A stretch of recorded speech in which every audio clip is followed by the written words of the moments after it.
6 दिवसापूर्वी मी माझ्या ड्रीम कारची डिलिव्हरी घेतली आणि आज मी गोव्याच्या नंबर 1 5 स्टार रिसॉर्टमध्ये आहे.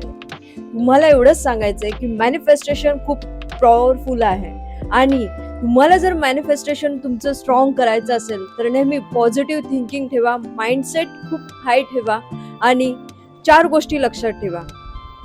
Thought, feeling, action and belief या 4 गोष्टी जर तुमच्या अलाइन झाल्या तर तुमचं मॅनिफेस्टेशन कम्प्लीट होणारच.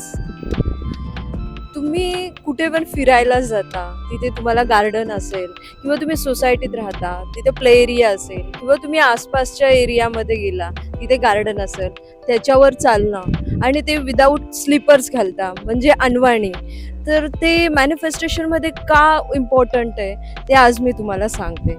की जेव्हा तुम्ही ग्रासवर विदाऊट स्लीपर्सचे चालता तेव्हा तुमचं मॅनिफेस्टेशन खूप पॉवरफुल होतं आणि ते कसं काय ते मी आज तुम्हाला सांगते. की जेव्हा तुम्ही विदाऊट स्लीपर्सचे ग्रासवर चालत असता तेव्हा तुमचा पायांचा आणि भूमीचा संबंध येतो आणि जेव्हा तुम्ही वॉक करत असता तुमचे माइंड शांत होत राहते, तुमचं कॉन्सन्ट्रेशन वाढत असतं आणि तेव्हा तुम्ही तुमचे अफर्मेशन्स पॉझिटिव्हली बोलता आणि तुम्हाला ते फील होत असतात. कारण तुम्ही जेव्हा ग्रासवर चालता त्यामुळे आपला स्ट्रेस कमी होतो, एन्झायटी कमी होते, ओव्हर थिंकिंग आपण कमी करतो. त्यानंतर आपल्याला असं शांत वाटतं आणि आपला फोकस आपल्या फक्त अफर्मेशन्सवर राहतो. त्यामुळे आपल्याला पॉझिटिव्ह फील होते. त्यासाठी ग्राउंडिंग करणं खूप इम्पॉर्टंट आहे.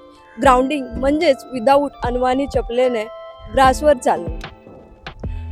जेव्हा जेव्हा तुम्ही सकाळी किंवा संध्याकाळी, खूप वेळा असं होतं की सगळ्यांनाच सकाळी चालायला मिळत नाही कारण ऑफिसेस असतात, काही कामं असतात, त्यामुळे सकाळी आपण फिरू शकत नाही.